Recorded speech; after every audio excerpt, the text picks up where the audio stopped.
Pull it to the spot like Phil Collins sang it. Fresh new fade with the mustache banging. I know you want to know where the fuck I'm from. This North. Hey, everybody. This is a special podcast where we're going to address some real major injustices. Today, we're diving deep into the unbelievable case surrounding the tragic murder of 24-year-old Christian Nunez.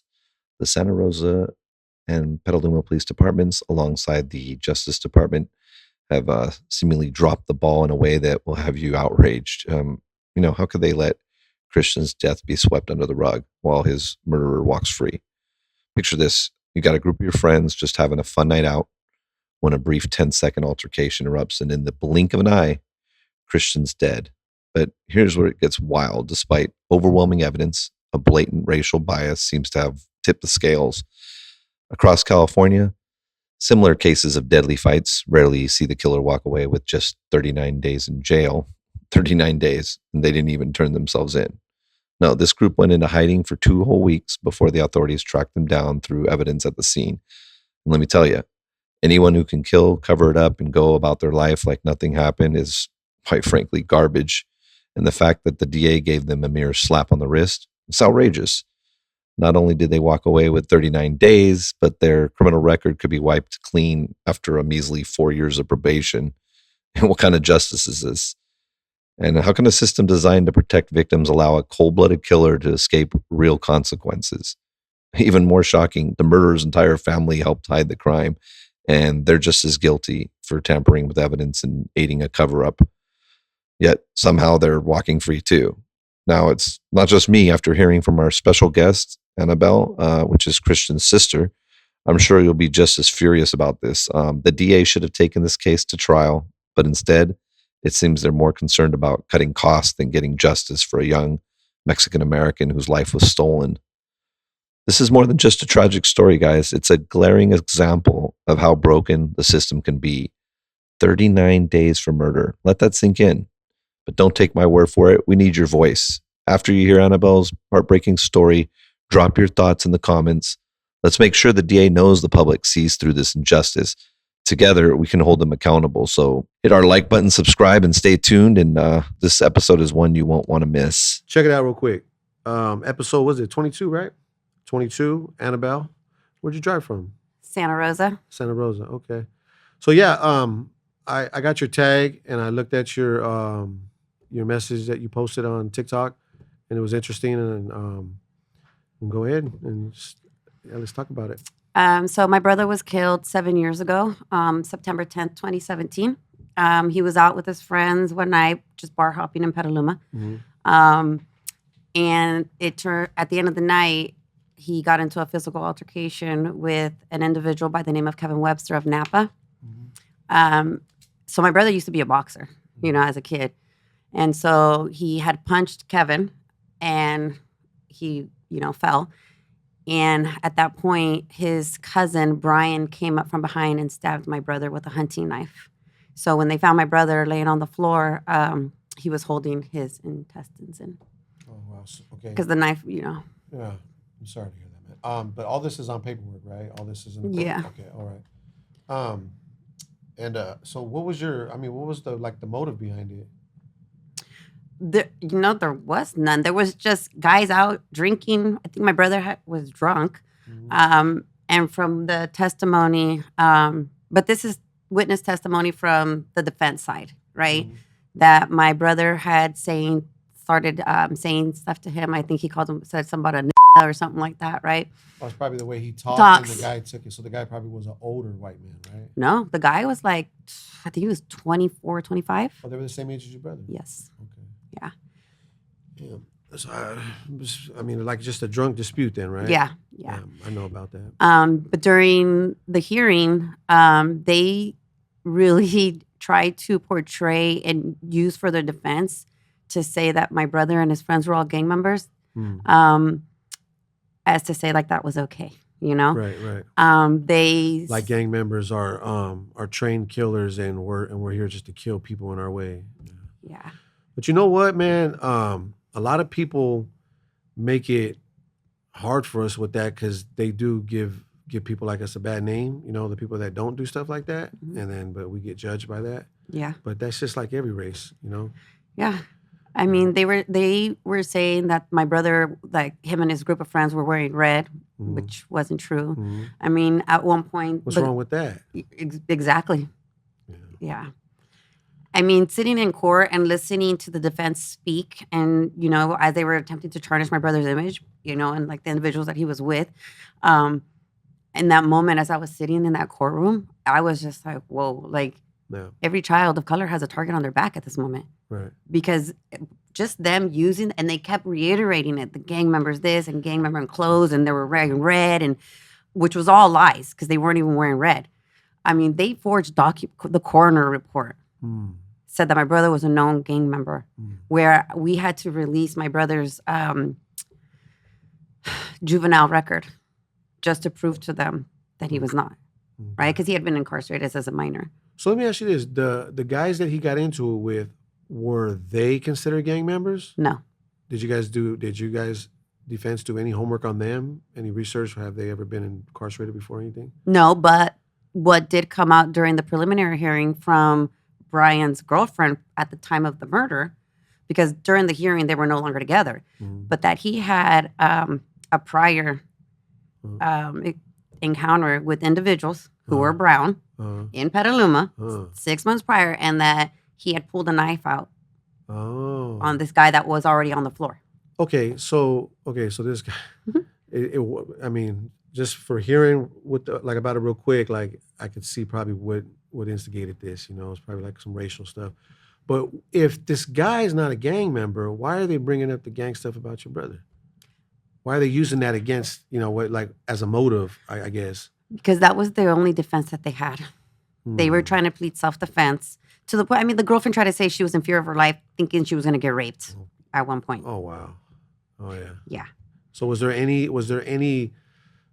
cameras, footage, or any witness coming forward saying your brother was talking to this girl in the bathroom or in the hallway or outside or anything like No. I mean, there's witness testimony from the bouncers from across the street at the bar, witness testimony from the police officer that arrived that? So that eliminates all that. Then, that right? said that Yeah. it didn't look like a gang fight. Mm, They didn't look like gang members, mm, but that was the only Yes. defense that they had. mm. You know, when they were even questioned as to why they didn't stop when they saw police officers when they fled the scene, Mhm. if it was self-defense, if they were such in fear. Petaluma. Where's that? Is that? Petaluma is 20 minutes south of Santa Rosa. Okay. So Is it a small town? it's a small town, Small town. little country town. Yeah. Okay. And your brother was there alone? No, he was there with a few friends. Oh, so he was there with a few friends. Yeah. Did his friends get involved? No. See, witness testimony from the defense side was that they were being kicked, you know, and that's why they were in fear, that they were spread out. And just, I was just reviewing the paperwork and like that the way they were positioned, that they were spread out, that it looked like it was a gang thing. Right. Right. My brother and his friends weren't gang members. I Like, believe you. I'm sorry. Yeah. Yeah, I believe you. And since my brother was a boxer, Mm-hmm. there was no need for him he never carried a weapon. Mm-hmm. There was no need for him to do that. No. I mean, he had his first knockout when he was 12 years old. Okay. And like, we don't play like that anyways. Like if someone's down, because they were trying to say that my brother and his friends were kicking him when he was on the floor. We don't get down like that. Okay. No, yeah, I hear you. We don't bring a knife to a fist. So was your brother actually fighting with them at first? Well, from witness testimony, it was they heard a boom boom, and that when they looked, he was on the ground. Oh. So nobody knows what happened, if they even threw a blow or if he threw a blow first or anything like that. And, Well, from witness testimony was that my brother threw the first punch. okay. Well, regardless, I mean, a fight's a fight, but the knife thing is just unfortunate. You don't know I don't know those other guys, and I don't know the situation. Like I was just in a situation like that recently, and I just barely settled a case. I fought it for 4 years, and it was pretty scary. And for you saying the outcome of these guys compared to my outcome, like I was looking at more time than you say they were looking at, and I just knocked the dude out, unconscious, and walked away after. And on camera, the video, he was the aggressor, and he was bigger than me. So, I mean, I had a lot of I'm sure they wanted to bring up all kinds of things, and they did, and they tried to use it. But I had a real expensive lawyer, and he slapped all that down. And if you don't got an expensive lawyer to combat that, the DA would eat that up and just have their way with you guys, Yep. But let's get to how long was the trial? We didn't even get to trial. What? We didn't go to trial. It ended at the preliminary hearing, even though the judge said there was a sufficient enough evidence to take for a guilty verdict. But the DA decided to offer a plea deal, which the family, we were against. At the preliminary hearing, they offered that? Yeah. Okay, go ahead, talk. So what was the plea deal? The I'm plea- over here thinking about because I've been through so many cases. So, Oh, yeah, no. And I'm sitting through this court and I'm listening. And when, they pull us into rooms, right? They talk to us and they go, we're going to do this. And I even have the paperwork right here. Yeah. When they offered this plea deal.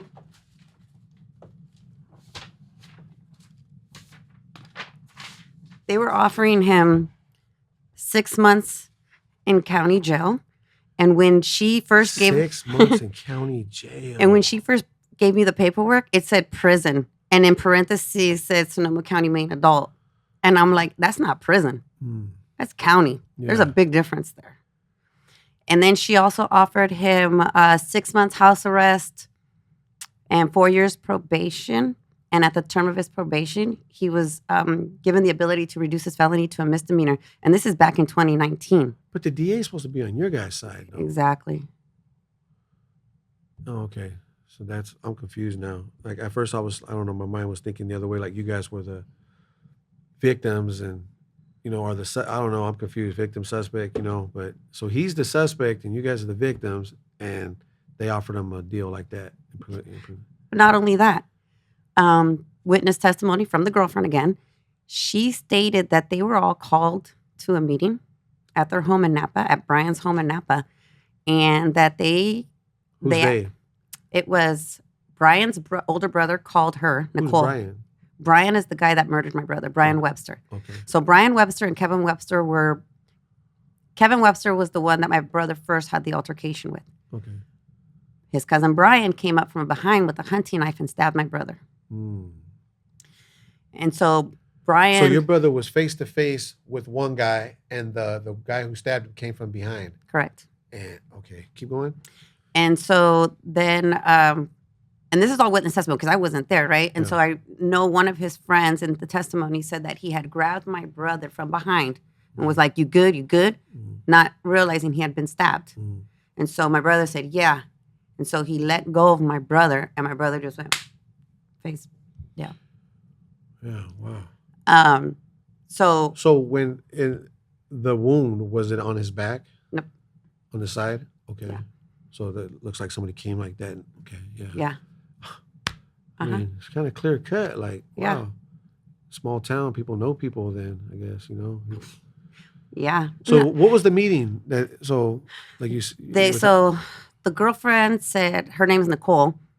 She got a call from Brian's older brother asking her and her roommate, which was Kevin's girlfriend, to come to their home in Napa. When they got there, they were asked to leave their phones outside. And in this meeting, they discussed that they were never going to talk about the incident and they were never going to go to the police. She said at one point she saw the knife on the counter, and then when she looked again, it was gone. And so that was like, I mean, they all should have been brought in and charged as accessories after the fact. Yeah, if that was our people, I seen cases less than that, and they got conspiracy looking at 15 to 20 years just for being in the room. Well, you would think Kevin, that was part of the original fight, would have been a co-defendant. Yeah. He was never brought in. Yeah. I mean, he was questioned by police, but he was never charged with anything. Yeah, but if that was us, we'd all get the same charge. Not only that, if it was us, my brother would have taken a plea deal of probably 25 to life in order to save the rest of the family if we held the meeting. Right. Okay. So what ultimately did he take? Like, what was the deal he took? Just the 6 months in county. Wow. Damn. 6 months house arrest and 4 years probation. He served 39 days in county jail because he got some kind of time served from when they first arrested him 2 months after. Did they give him a strike? That's a violent. I had to know that. If convicted as charged, it's this paperwork says 2 strikes, real prison up to 13 years, no jail, alternatives, lifetime felony conviction on record. that's not what happened. So I wonder if he got a strike. Because just for my incident, and you've seen fights your whole life probably, right? And you've seen people get knocked out, whatever, right? To us, it's like, all right, with some drunk stuff, whatever. So that's how I looked at it, some cowboy stuff at a bar or whatever. Yeah. But see, this is dated September, and so it keeps changing. It changed again, And not only he only didn't just stab my brother, he also stabbed another individual. He got him. He cut him on his arm. At the same time? Same night. Yep. So he had bail? Oh yeah. So he was arrested, and you got to wait 3 days to go to court. Mm-hmm. A bunch of us showed up, and they offered him bail, and he was released. Damn. We went back to court again, and they offered him bail again. He got bail twice. How much was his bail? The first time, I believe, it was like 196,000. That's not even enough for a murder case. Yeah. No. I feel like you guys got robbed on that. That's 100%. Like I don't see. I don't know other way around it. Not unless there's something else I'm missing. Like did your brother have did they say any accusation of him pulling out a weapon, a gun, his friends pulling out guns? Nope. Because you remember that one guy? I don't know if you see going around on TikTok. This older white man at a lake, and he was attacked by these kids, and he pulled out a knife and stabbed one of them, and killed one of the kids. And that was. Yeah, that was recently. Here? I don't know. Oh. No, I don't know what city was that in. Oh, man. Yeah, I just know that they're like at a campsite, I think, or whatever. They're just at this lake. This guy's just there chilling, an older white guy. And all these kids, there's mixed whites, blacks and stuff like that, all young kids and girls. And it just looked like they're really bullying him. The guy's not in a good mood. Obviously, it shows his face. But it showed him being attacked and him in Minnesota. It showed him being attacked. I've seen so many videos, but he was underwater and they were kicking him and everything. And then when he came out the water, he had a knife in his hand and he did what he did. I don't see how that's not self-defense. Right. Yeah, he got life. Yeah. And I don't see how that, it was like, to me, I know everybody, that's very controversial, but to me, I see a clear cut. I'm sorry that happened to that kid, but I'm like, hey, man, there's videos of this guy was getting kicked. You're in the water. You're choking on water. That's going to make you, just that alone, panic. Mm-hmm. Then you're getting attacked, So that, if it was something like that, I could see, but.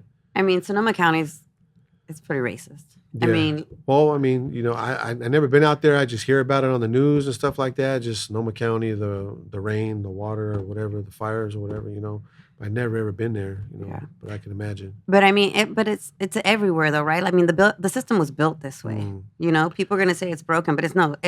They're doing exactly what it was made to do. But I doubt, even if he's white or not, if he was in Santa Clara County, that would have happened. Santa Clara County does not play around. White boys get life all day over here. Oh. Yeah, but we have so many unsolved cases in Sonoma County too when it comes to our people. Yeah. I got names of individuals, like my friend when we were kids. I've known him since I was a teenager. Jerry Calzado left in front of a hospital, never found his murderer. There's also the civil rights leader who was with AIM, Richard Oakes, killed in Sonoma County by a white man. Did you guys hire a lawyer? We did not. Who has money for that, right? But this is probably what you want to do still, right? You guys still have time to go back to court about it, or?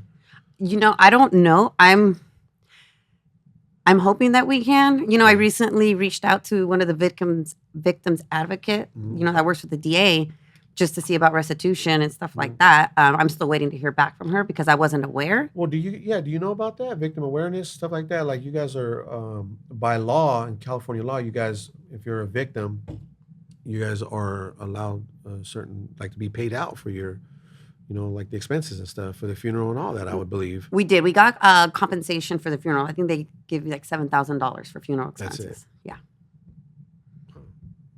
Enough the way things are. I know how much things are now. I don't know. I helped plan my brother's funeral. It's not cheap. Yeah. Yeah. Well, I know what that is. Dang, man. So, where you guys planning on going from here? From here, from here, I fight for my people. Right. I go to meetings. I educate people.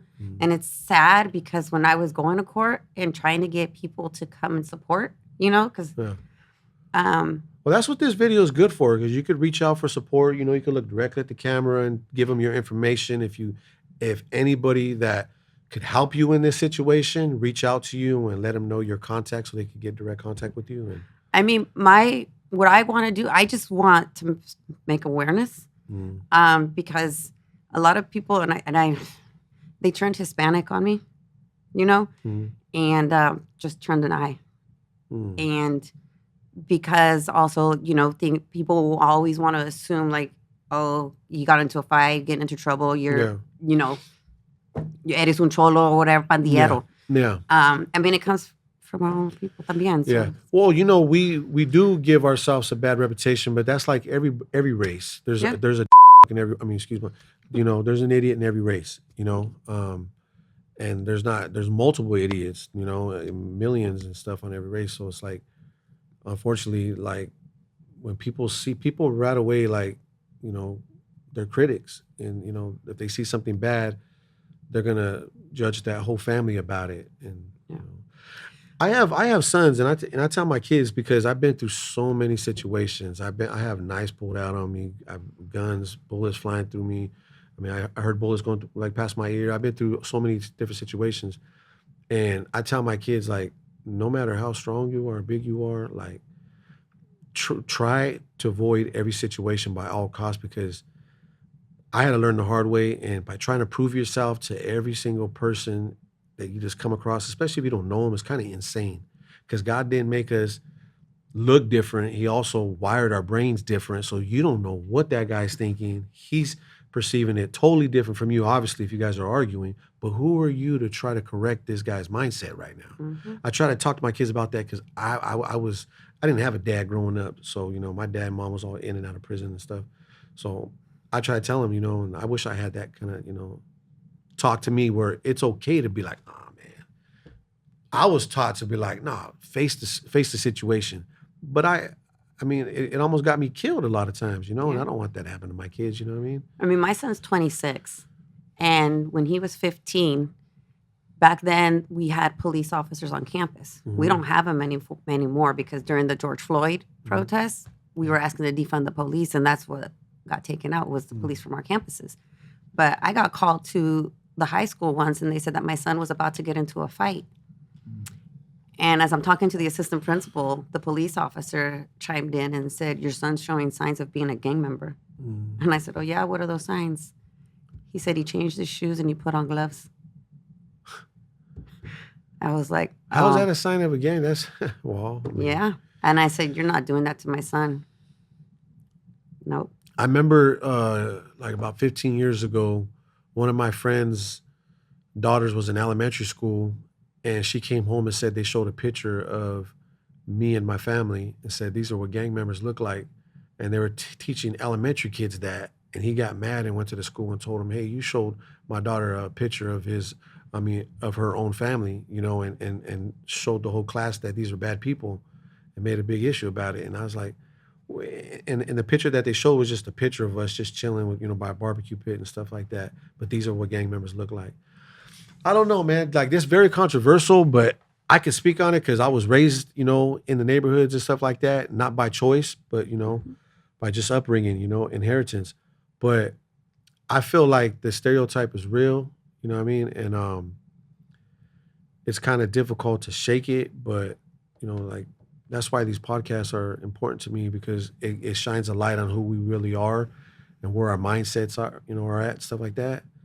But, I think we got a long way to go with that.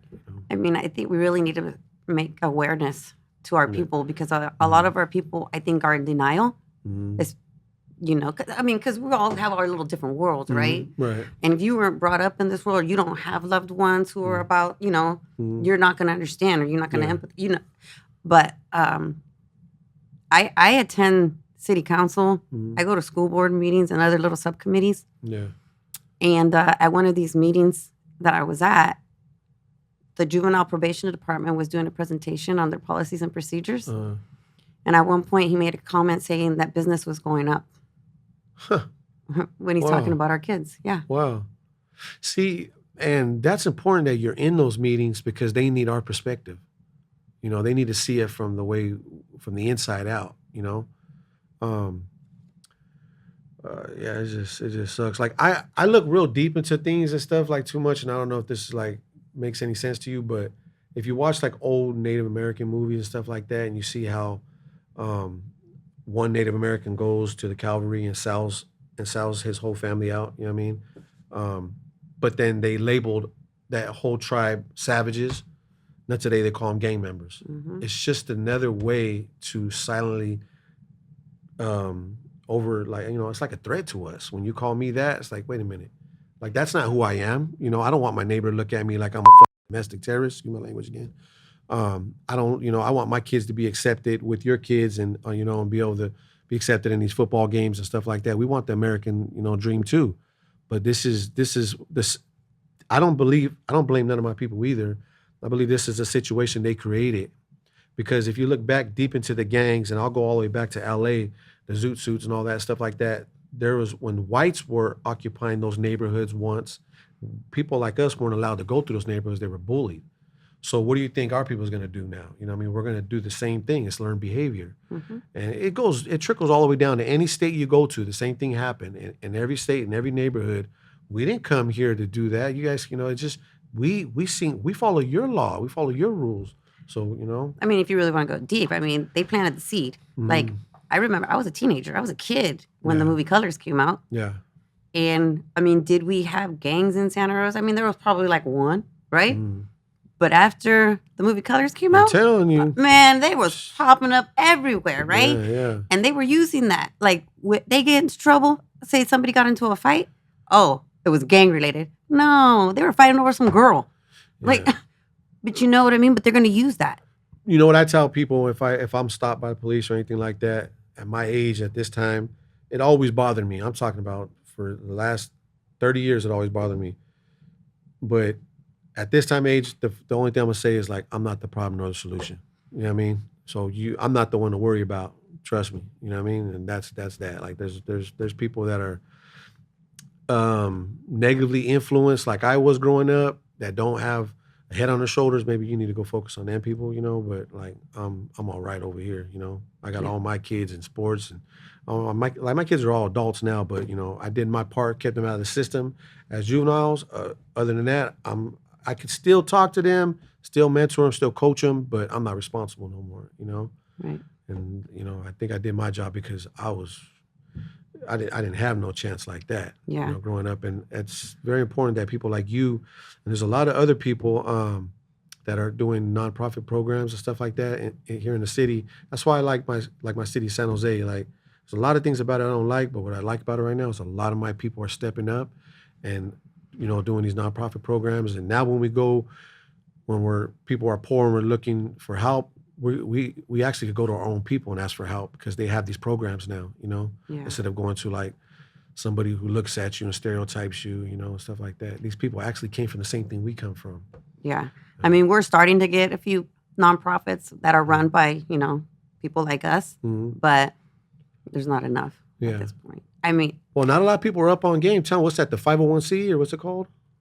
The nonprofit license? oh, to get? 501c, yeah. Yeah, not a lot of people understand that. Like you Yeah. could apply for that license, you pay for it, and you get government funding. Yeah. Starts from there. Yeah. That's all there is to it. But think about those children who are raised in a household, let's say they're first generation, like I was, right? Mm. We are the interpreters. We have to translate the paperwork for our parents, right? We filling out the forms. That was my life as a kid growing up.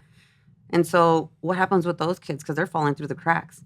And I say that because when my son was attending Comstock Middle School, I got called to the office again, right? And he was getting suspended for rough housing, is what they told me. Mm-hmm. And this is with a childhood friend that he's been friends with since they were babies. Yeah. And when I got that paperwork in the mail, it said he got suspended for assault. That's a big difference. Yeah. That's that school to prison pipeline. Like they're No. like they go back and Yeah, you're right. My son was in junior high. He was in 6th grade, my youngest son, and he's the nicest son. All the coaches he never rolled his eyes, always yes, sir, no, sir. And everybody could vouch for that. All the teen moms, everybody, all my friends. But there's this PE coach lady, and one time he was being voted for most popular kid or whatever because he was a lovable kid, and he's a big boy too, tall. And she made a comment out loud in front of everybody and says more like most likely to go to prison. And he came home and told me that, and I got it all on video. I went and talked to the principals, and they were like, of course they're going to support the lady. And I'm like, nah, like this is what's going on. He was like, well, we did ask her, and there's witnesses that said, and there's actually a teacher who actually checked the lady. Hey, what'd you say? Like, don't say that to that kid. So she couldn't get herself out of it. But I wanted to know what action was going to be taken. Mm-hmm. And it was like, we can't disclose that. I said, well, I have to know. I'm not comfortable with this teacher working here no more without knowing that she was disciplined in some kind of way, Yeah. And so, yeah. And then I want to see her one day and just take my son to her and be like, hey, this is the kid you said, and he graduated high school and he's never been in trouble with the law, and look at him, not a tattoo on his body. Not that tattoos are bad, but this is what you look at it like, and I will walk up to her with them and, confront her. And I think he knows that. And one time we were at Costco and he's like, oh, Dad, I think that's that. I go, are you serious? And then I was going to walk up to her. He goes, oh, no, Dad, no, my mistake. Like I think he got scared, but I'm like, I wanted to walk up to her and, I know how to approach people because I know they'll turn around and, call the cops on me, but I know how to do it without, just keep it professional and be like, hey, I just want to let you know what you said was wrong. And, Yeah, but back to what, like, the programming, right, and TV, a lot of these people, they've been programmed to fear us. Yeah. So it's like... Yeah, that lady, I'm sure her parents taught her that, to look at us like that, and it just goes on and on and on. But, I don't know how long it's going to take for things to change, but, it's still... But that's a serious situation you went through. So the thing about, like, mine is minor, my kid getting called, being put down at school, whatever. But for you to lose a life... This is something really serious, all because of a stereotype and. Mm-hmm. But that was the only defense that they had. And then the way it, the outcome of it, that's horrible. Okay, yeah, well, look, check this out. Like 2019, they offered him that plea deal to reduce his felony to a misdemeanor. SB 731 didn't pass till 2022. The expungement law. Oh, wow. So how were they able to even do that? So that's a good point. Yeah, that's a good point. And now we have these new props, right, that are going to be on the ballot this year. We have Prop 36 that'll cut funding to community-based organizations and cut funding through K through 12, and in turn put that into the prison system. Yeah. Right? It's going to cost California taxpayers $26 billion over the next decade. Yeah. And then you have Prop 6, which is ending modern-day slavery. And like that juvenile probation guy said, right, business is going up. That's a revolving door. What's that? The modern day slavery. What's that about? Prop 6. Like, okay, that's to end the involuntary servitude, because they have to go to work when they're in there, right? So prison. So in the Constitution. Okay. Yeah, in the Constitution, slavery was abolished, but there's a clause in there, except if punished by a crime. Right. And so that still exists here in California. Wow, that's interesting. That's deep. Dang, unless you're being punished. Boy, dang, okay. Well, so slavery does it still exist? It still exists here. And so that's what I'm saying. So for that juvenile probation guy to make that comment, it's like, so yes, we're lining your pockets. That's what you're doing. Yeah. You really don't about So our with children. that being said, who do we talk to? Do we talk to them or do we talk to our people? Like, hey, look, dummies, are we going to continue to employ these people, or are we going to turn the tables? Are we going to become the probation officers? Are we going to become the police? Or we're going to step it up? Are we going to become these little dudes on the streets for the rest of our lives? Because think about the future. Think about your kids. Think about that little baby you're holding. One day your baby's going to be a possible victim of these circumstances. We need to step our game up. We need to educate our people. Right. We need to educate our children on their rights, not just our children, but the parents as well, because there's a lot of parents who don't even know their rights. Yeah. Like I had to educate my son. I started thinking like at the age of 12 or 13 years old. My son wasn't allowed to wear red. He wasn't allowed to wear blue. He couldn't wear Chucks. He couldn't wear Cortez. Think about that. Because I knew how people were going to perceive him. Because I was a teenager in the 90s. I seen a lot of my friends go away. Yeah. So I wasn't about to have that happen to my kid. Yeah. And so I made sure that when I was teaching him, he had to reiterate back to me like, what are you going to do if a cop comes up to you? What are you going to do if he questions you? Yeah. Like, you stand your ground. Yeah. I'm a minor. I need my mom. Yeah. And sure enough, it happened. Oh, yeah. You have to tell your kids. I have to tell my. I just told my grandkid the other day. Don't let the like what the principal tell you. You know, did they ask you anything about your mom, your dad? If they mention anything like that, you tell them that's none of your business. Call my mom. Call my dad. There's nothing wrong with doing that. You know, I tell my daughter that too. They had my son detained, him and his friends. They were asking him questions, and he was standing his ground like, I'm a minor, I need my mom, right? A couple of times he had to repeat himself. And then they pushed on to his friends, and he started representing them because they were going to try to take photos of their tattoos. Oh, yeah. So then my son starts representing his friends. The cop goes and mocks my son, calls him a Google lawyer. You know, that's funny you said. I got pulled over every day I was out in the neighborhood when I was a teenager. I know my first name by like their code. Like, you know, I used to say like, it's like Robert Jr., Mary, Adam, Lincoln, David Ocean. Because I'd be like, dude, you guys just pulled me over 10 minutes ago. They're like, so what? That's him. This is me. You know, sit on the curb, take your shirt off. And this is the stuff I used to be afraid of because when you're a parent and you're over and you love the your kids, you're overprotective. You don't want no man telling them what to do. So I used to tell my kids like, hey, listen, man, you know, because when you get sitting on the curb and having them take your shirt off, that's gonna bother me. You may think it's cool, but it's gonna bother me because I'm raising you and I'm overprotective. That hurts my feelings. You know what I mean? Yeah. So I said, you know, it's pretty hard, man, and I understand, you know, exactly how you're feeling, you know, and even more worse for what you went through. You went through the worst case scenario, and those are the things that everybody, black and brown, fears. Yep. You know. And it's sad to say that it does happen to us more than anything, but it does happen to other races, but it's mainly black and brown. And that's because of the stereotype that we let them, and we're over here like, you know, okay, they call us this and we're over here like glamorizing it. And that's the thing that's killing us. And you know, it's hard to say, it's easier said than done because you go out there and then people look at you and stuff like that. And like I do music, you know that, right? You see my page, and like I felt guilty about it for so long, whatever. But like, I always wanted, but hey, this is my upbringing. This is me. I'm reflecting on my past, and like I said again, I'm gonna say it again. I'm not the problem nor the solution. This is what I was raised in. I'm not gonna dress a different way. I'm not gonna look a different way. This is who I am. You know. Yeah. And that's that. Yeah. You know. No, I feel it because I've been told the same thing. Like when I do my makeup or whatnot, and I says, "Yeah, she'll make comments," but I'm like, "This is me. Yeah, this is who I am." But I believe in God, and I believe in in following the law, and I believe in the American dream too. You know. So, yeah. I mean, from everything I went through to have those beliefs, that's kind of still like to me, that's a miracle. You know what I mean? So to still believe in it, to you to still believe in all this, you should. I'm sure you probably got your hopes down about America. You know, like that's wrong. You know, to be honest with you. Well, that's the question. Well, that's a question. You know. So we were split within the family, right? Like with the siblings, like there was two of us. We knew we already knew what the outcome was going to be, even though we were still fighting. But there were the other ones who really had the hope. But I mean, it is what it is, and at the end of the day, that's what happened. So was your brother like a bigger guy than these guys are they saying? Nah, Brian and Kevin were like 6 feet tall. Oh wow. My brother was probably 5'6", 5'7". So your brother knew these guys? It seemed Nah. like oh, okay. So you just know their names from the case. Yeah. Okay. Yeah. Yeah. Do you know what Brian and Kevin do for a living? Well, I mean, when he came to court, they had him all proper, pair of cards inside with his lentes. And I looked up his Facebook page, and he was working at a car dealership in Napa. Okay. I don't know what he's doing now. His dad is like in the wine industry. Mm-hmm. Yeah, There it is there. But, man, I'm really sad. Sorry that you had to go through that, man. That's very hard. And that was your little brother, your baby brother, But I'm just hoping that people will learn from this. Mm-hmm.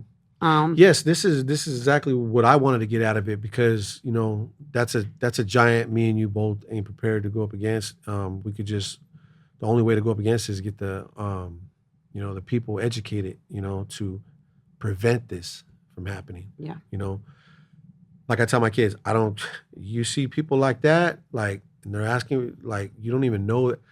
I'm very like spiritual, even though I don't go to church and stuff like that. I believe like there's a wave that goes around, like an evil wave, and that wave, if you're not aware of what do you call it, like the spiritual fights and stuff like that, if you're not aware of that, warfare? Yeah, spiritual warfare. If you're not aware of that, maybe you should make them aware of that. Anybody you're talking to is because it's real.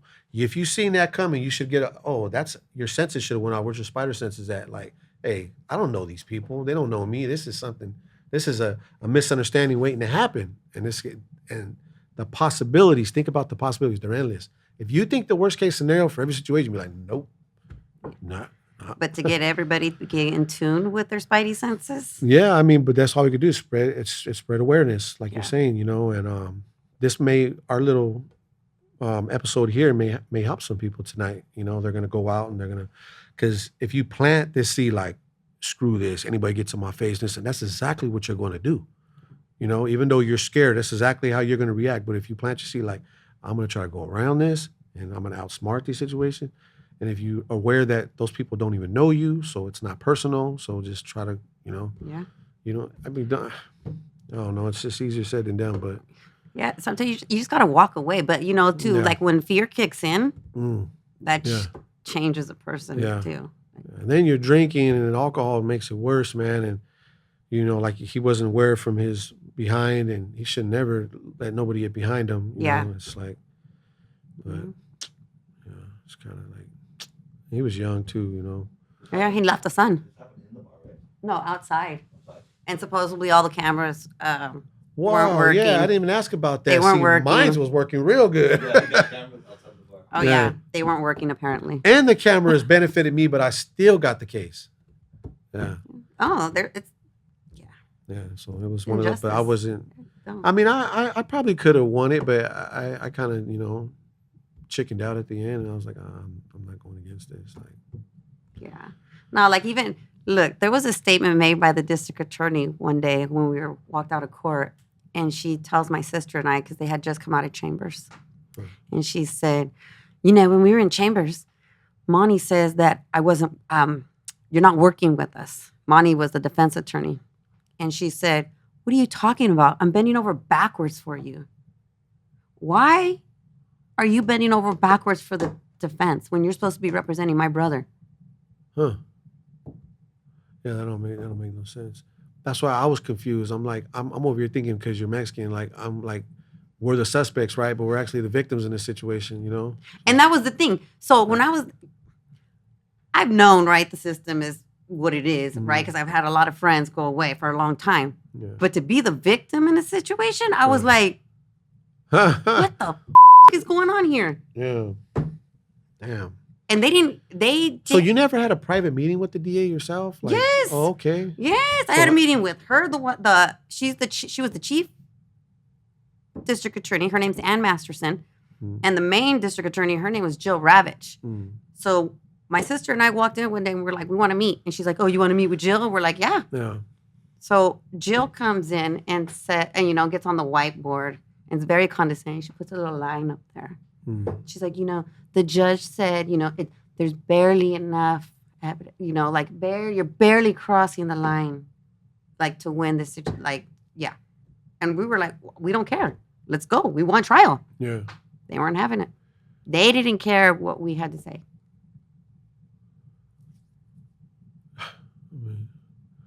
So it's like it was basically their choice. It wasn't your guys' choice. It was the guy's choice to take the deal or not, right? Yep. At the end of the day, the DA makes the decision, is what she said. Yeah. No. Man, I don't know what they got with it. I mean, I don't know, like, how they're looking at it. Like, how many people was with your brother? I believe there was 3 or 4 guys with him. Yeah, so that's what they're leaning on. 3 or 4 guys, and then the way the guys, the Mexicans who wear red, the reputation on the inside and all that stuff. And But they weren't. There's even testimony from the bouncer and the police officer who arrived at the scene. So that should have been debunked then, but they're just looking at it like, oh, these guys were a threat, and and so basically They were brown. Well, so it's not. I mean,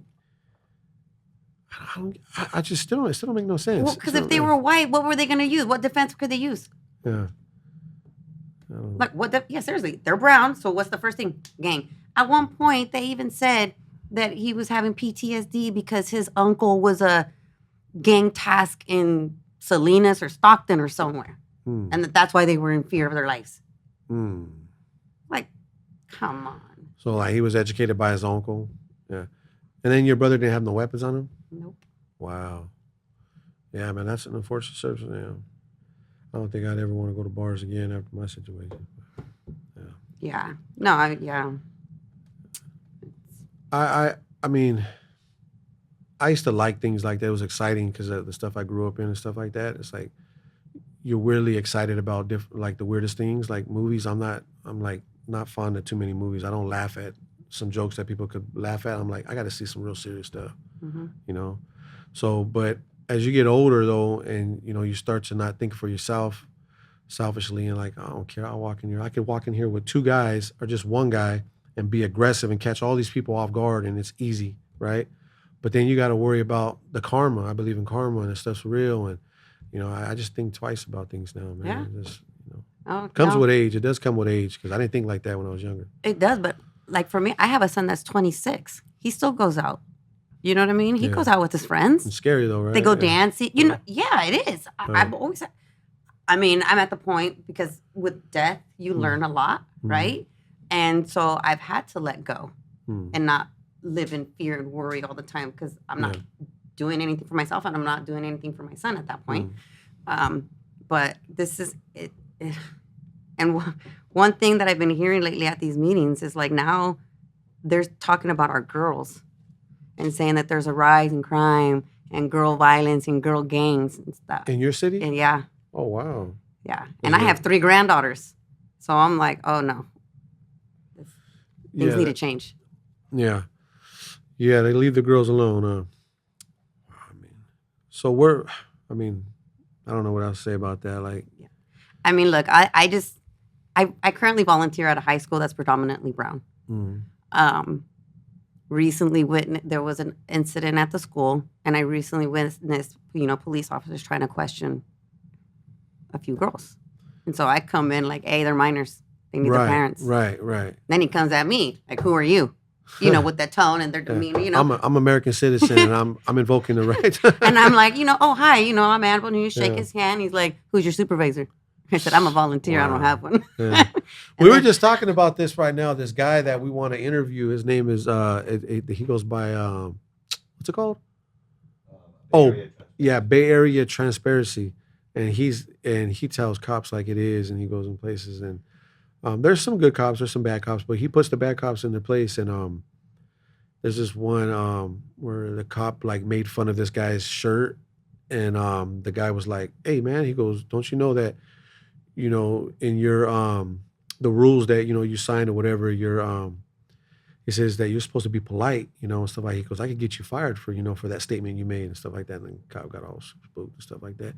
So it's all about knowing your rights, and I would like to have that guy come over here and so he can give us some education and stuff like that because it's good to know, Yeah. I've been trying to and fight not just for, for that our there. people, but for everybody, because not there's whites being harassed by police too and stuff like that, and it's just good for everybody to know. Yeah, I mean, if you think about like where we're at, like we were all blended together. Right? It's those red line districts, right? You're gonna put all the poor people together, and that's how we grew up. So it was whites, blacks, Mexicans, your natives. Yeah. I mean, in the '80s, the Eritreans came, so we have all of that. So and we all just grew up together. Yeah. Well, let me ask you this. So your brother was 24? Yeah. So you guys were born and raised in Petaluma? Santa Rosa. Oh, Santa Rosa? Okay. You never went anywhere else besides that? You never was raised anywhere else? I mean, my parents sent me to Mexico when I was 12, going on 13. Oh, and I okay. lived out there for a few months. Well, you went had a to good school. experience then. Yeah. I guess I was in a school with nuns, Catholic school. Now, my uncle and my mom tell me stories about that. Like they were put in schools with nuns over there in Denver, stuff like that. And they were like, like, I don't know, some kind of nun school. It's a long story with that one. But what's your upbringing like growing up? Well, I grew up with both my parents, and there were 5 of us siblings. So my little brother that passed away, we share the same dad. Okay. But that doesn't make him any less of my brother. Yeah. Mm-hmm. He was younger than me.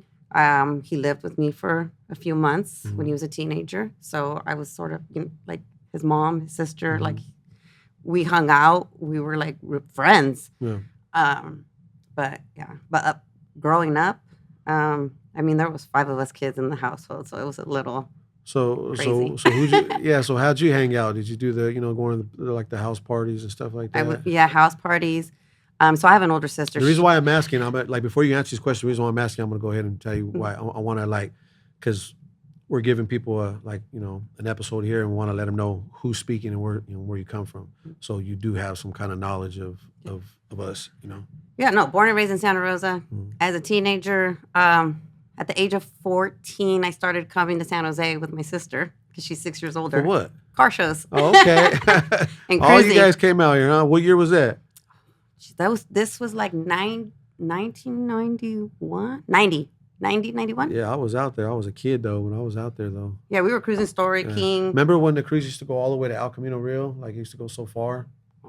I don't know. Yeah, it went far, man. It was all over the place. But I just remember I got pulled over once out here for driving because I didn't have a license, and my sister's in the back of her mini truck with all her friends. You drove all the way over here? Yeah.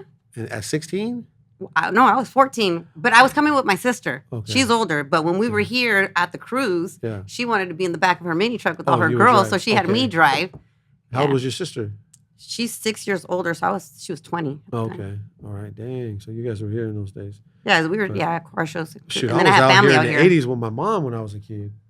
Out there cruising when it was on Keenan Story and stuff like that. But so how was that like? How was that experience like? Did you guys Coming out here? did you guys go to some of the house parties out here after? No, I didn't really do any house parties. And for me, it was different than being in Santa Rosa. Mm. A lot more raza out here than out there back then.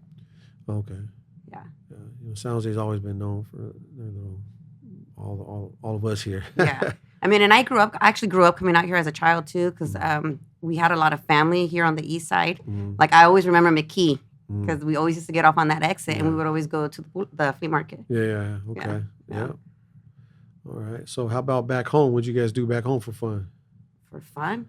So if you came out here, if you guys were in the cruising thing, what else did you guys do out there if you guys couldn't drive all the way over here? I mean, we had cruising also down there on Mendocino Avenue, but then, they stopped that and everybody was getting pulled over, right? Racially profiling us. Yeah. And then there was when was that? In the 90s? Where there was a shooting.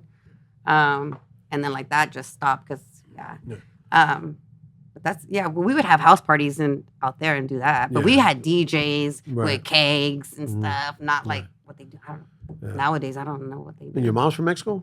Both my parents are from Mexico. Okay. All right. We're from Michoacan. Okay.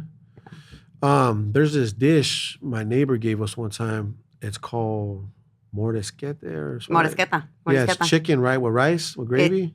It's rice. You can do it with frijoles or it's costillas, the pork with salsa. Okay. I think, I don't know what it was, but it was so good. Yeah. And I was like, what? Something I could eat because it had a lot of meat on it, a lot of rice, a lot of carbs, a lot of protein. Yeah. I mean, we make some good food. I ain't gonna lie. Yeah. That's the only thing I know about that, except for all the neighbors, me growing up, and they used to always tell me, what city they were from and stuff, and they're really proud of it. Yeah. Well, man, is there anything else you want to cover? No, I guess you can take your time, relax. We got time. Just okay. Don't rush it. Just make sure because I don't want you to leave and be like, I forgot to say this, I forgot to say that. Make sure you get your point across. For me, I feel like we need more people to get involved. Mm-hmm. Get involved with our children. Start educating their parents. So what would you think? What would you think would be a good strategy for a young mother? Because a lot of it's the single mothers. What would you think of a good strategy for a young mother? Like say she's 19, 20, 21. I was 19 when I had my daughter. Because you still got to be aware and still strong at that age. To know what you're doing. If you have kids, this is your responsibility, right? Yeah. So what would be a good strategy? Like how would you start? Like at what age would you start talking to your kids about not preventing mistakes like that?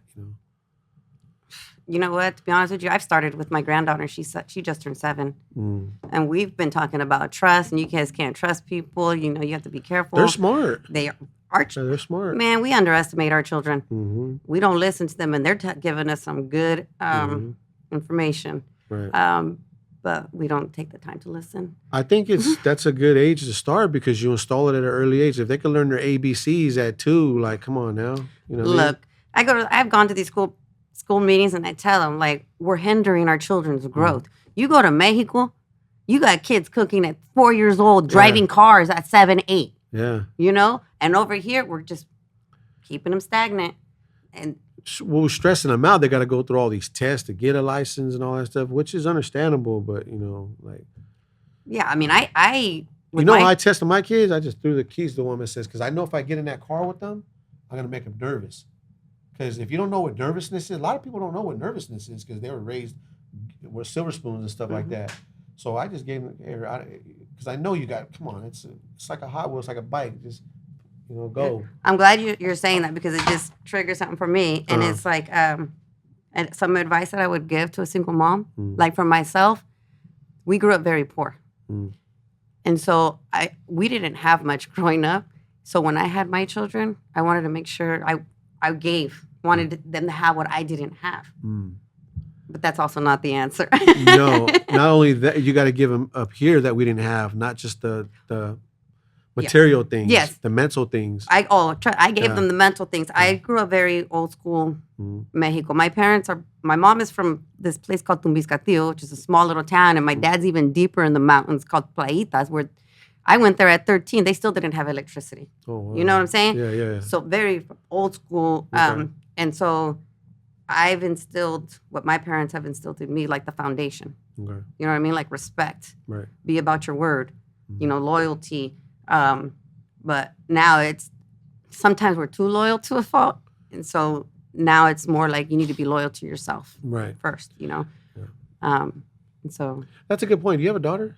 I do. How old is she? She's 29. Oh, okay. Dang. So is she married? She's not married, but she is with. Okay. Yeah. Situation. Yeah.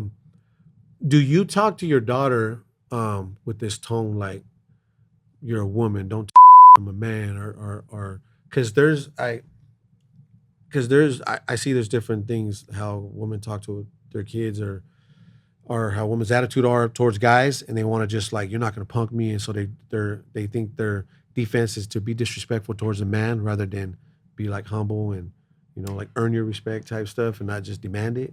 Not that they have to earn it, but if you're over here like, don't call me this, don't, and then trying to stand up to a guy and like you did, I don't know, you know what I mean? Like there's some ghetto. Yeah, I hear you. No, girls out there.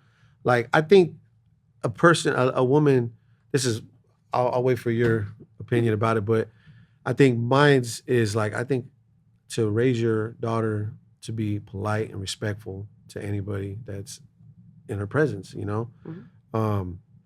and to carry yourself good, because then I see a lot of girls growing up with that chip on their shoulder. Don't call me this, don't call me that. And then it's hard for the man to become lovable with this person after a while because this person's like aggressive. You know what I mean? Mm-hmm. Yeah. You know what I mean? Yeah, because we built up a self-defense. Right. Yeah. You know what I mean? So it ends up becoming like a me versus her, and stuff like, I see a lot of situations like that because girls don't want to take Mexican girls, right? Well, look, I was with my ex-husband for 24 years. So anything I could have said to my daughter would have went out the door because she was watching what I was doing, right? And what I put up with. But did I give her, yes, I gave her advice. Never like, don't put a or anything like that, but like, put yourself first, respect. Yeah. Now that she's an adult, and she has 2 children, our conversations are a lot different. But then I've also learned and grown. With time. Well, I'm not saying like to put up with being called the B word, to put up with being called a man putting his hands on you. That's 0 tolerance. But I'm saying like carry yourself in a certain way so you don't get put in those situations where you're not like, trying to call your man out, challenging like a grown man. Oh, you know what I mean? Yeah. Well, because some girls carry themselves in that way, and they carry themselves really disrespectful, and they think it looks cool. You know what I mean? No, my daughter does not do that. Like,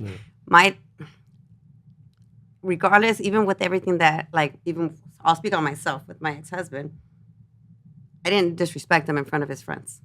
Even if he was up, right? That's good. Was I a psycho, when I was younger? Mm-hmm. Yeah, right? Because my emotions were involved, and I was being reactive.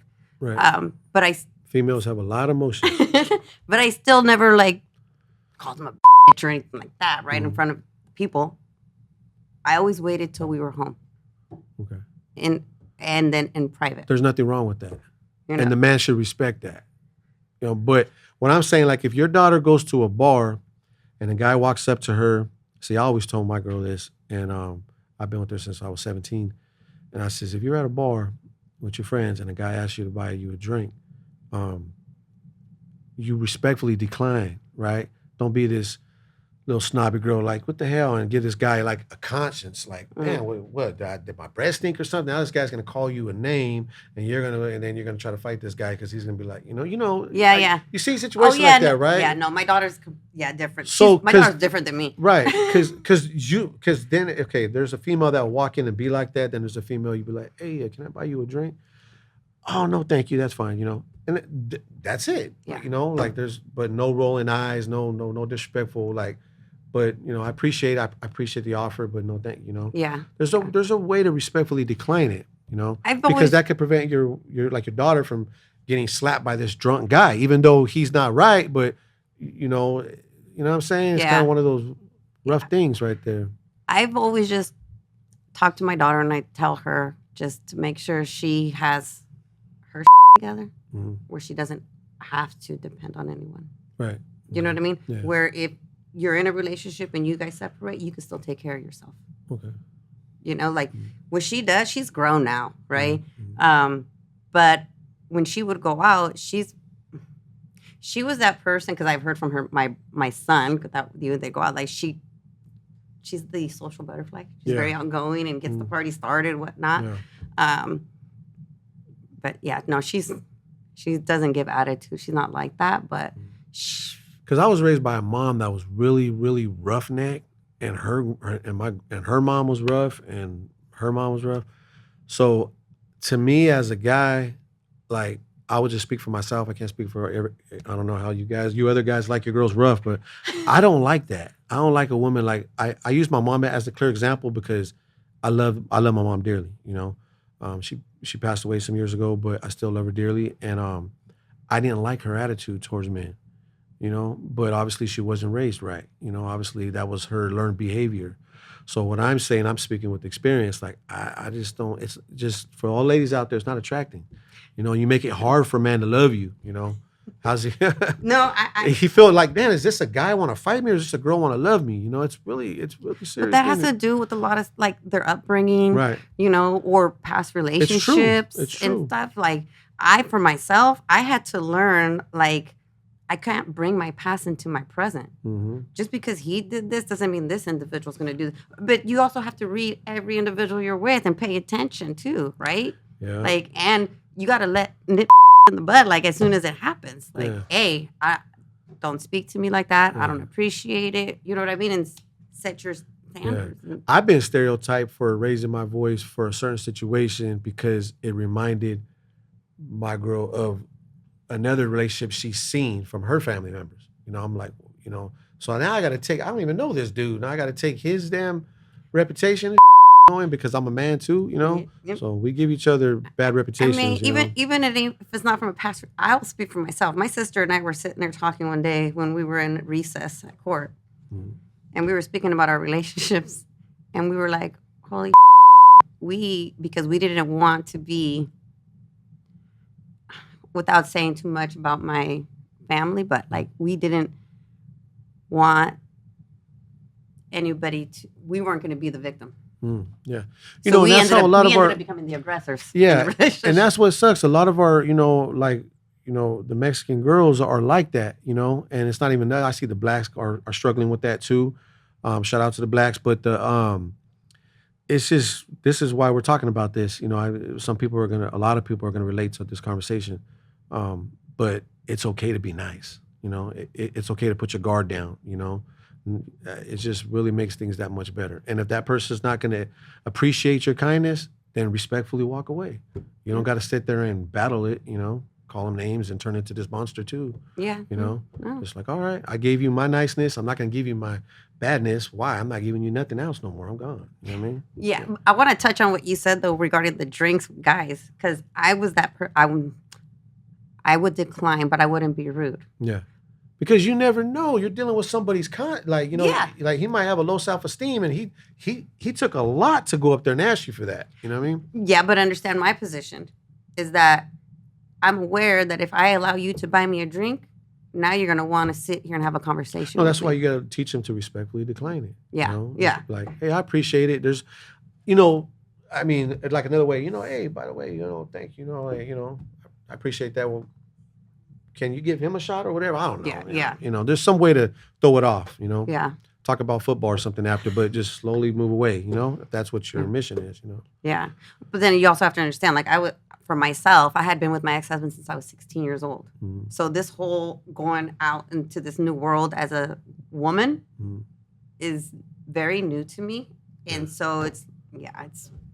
That was just something I remember for so long because I was those dudes in the bar. I was in the bar at 20 years old, and you know when a girl rolled her eye, I'd been like, what's wrong with you? What you come over here for with this attitude? You know what I mean? Like, we're at a bar, you know, but so I always told my girl, like, don't, because there's some crazy people out there that don't have no control.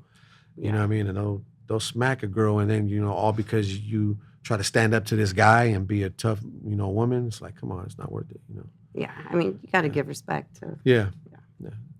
But anyways, I appreciate you coming on, man. And if there's any other shout outs you want to give, you can look right into that camera or tell them where to follow you at if anybody wants to reach out to you. I mean, I'm on TikTok as Chicana with an X, Icana. And on Instagram, my page is private, but I'm under Annabella _1. Yeah, and I live in Santa Rosa, California, born and raised. And to the people, just educate your kids, educate yourselves. She's speaking from experience. Yeah, like you don't want to see your child get incarcerated and getting over by the system. I'm gonna share this story. I was invited to this women's business entrepreneur group meeting. Yeah. And I was sharing my story about my brother and telling them to teach their kids about and they're all Spanish speaking. Mm-hmm. And this woman said, "No, pero mi hijo es un cabrón. My son's a mm-hmm.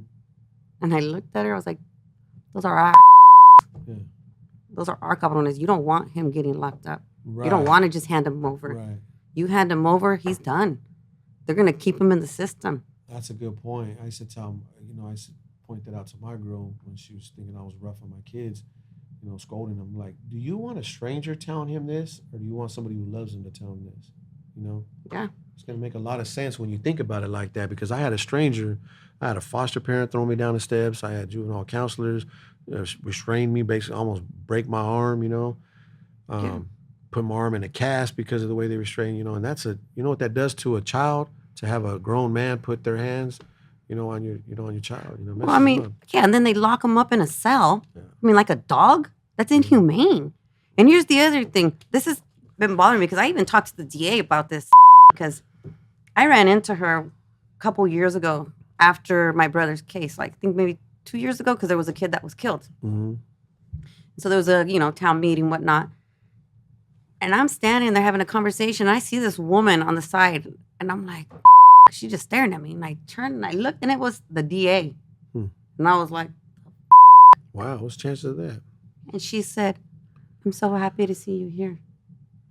I said, "Oh, you still got my brother's picture on your desk? You still look at it every day?" Because that's what she used to tell us. And she's like, "Oh, I think about your family all the time." And I was like, "Oh, the guilt's kicking in, huh?" And she's like, "It's not guilt." And I was like, man, I'm just like shaking. I'm like, I'm getting hot. Yeah. And she walks away. And I'm thinking to myself, like, why the did this come up to me? And I'm sorry, but but I reflected later on everything that happened after the fact with that encounter. Yeah. She ignited the spark. Because after that, I had a good conversation with the chief of police and just sharing my story and letting him know what's up and what's gone down with police. And then I see the other police officer that had my son detained and mocked him. And as I went up to him, because my girl was talking to him, she's like, "Oh, this is Officer so-and-so. He's friendly." And I looked at him, I was like, "I remember you." And he's like, "You do?" I said, "Yeah, you had my son detained." And mind you, he's looking at my friend when he gets introduced and he gives me the full body. And I said, "Yeah, you had my son detained and blah, blah, blah." I'm going. He turns and tries to shut me down. And then I said, "I was the one wearing the USC shirt." And he turned back and looked at me and he goes, "I remember you." And I was like, "Yeah, I bet you do." Also, these are just encounters, right? Last year, I show up at the grocery store and I see this man, and I'm like, damn, he looks familiar. He was the investigator during my brother's case. Supposedly for your brother, right? Yep. Oh. And so I see him, so I was like, oh, okay, I'm gonna push over to his line. And he puts his hand on the conveyor belt so that I can't put my stuff up there. And I'm like, excuse me. So he moves, I put my stuff. So now, his wife's paying, and I was like, oh, do you work for the DA? Right? And my tone, I'm nice. And he's like, oh, yeah, I still do. I was like, yeah, you let my brother's murderer walk free. His response, I remember you. You were difficult to deal with. Wow. Instead of like, oh, I'm sorry. No. Now he's trying to make me look like a bad person because we're at the grocery store and I'm calling him out. Yeah. Yeah, that sucks. But like, well, I mean, it's best just not to even say hi to them no more when you see them, Well, I got to work with this woman now because I go to, not I don't work with her, but I go to the meetings. Yeah. So I have to, you're talking about the juveniles, how they put them in the rooms. There's programs that I seen in the late 80s and early 90s for juveniles where they go, where they take care of animals and stuff like that, and they're living outside and these tents and stuff like that, and those programs right there, I think is the best kind of programs for a child, like for a minor, to make them live in rough environments, no luxury showers every day, but give them their meals, but make them go to school, and just like a roughneck environment, and that builds character and makes them come home and appreciate what they got. And I don't hear about those kind of programs no more. No, over there in our county, they just. Well, it's been a few years now, but we have like a baby prison. They're like level 1, level 2, level 3, and level then 4. right there they're breeding little. Yeah, you know what it is, and we are now housing up to 25 years old in juvenile hall, which is okay. That's it's not better than okay. but it's better than having YA. 25-year-olds is. Yeah. You shouldn't have a mixed YA. I don't agree with that. That's crazy. But it's better than sending them having that YA. So those 25-year-olds are influencing all those kids and breeding them to be as dumb as they are, if they're dumb. All those kids are going to listen to those 25-year-olds. I question them on that, at these meetings, like, because they're like, oh, we have 12-year-olds. It's, they're getting younger. And I'm like, well, do you think it has anything to do? Because you guys have these children housed with 25-year-olds. Yeah. Breeding a bunch of crash dummies. It is, yeah. Well, I'm really glad you came on, and it was pretty interesting. And I know everybody's going to get a kick out of this stuff. And don't get on me in the comments about the girls turning down drinks. We're out.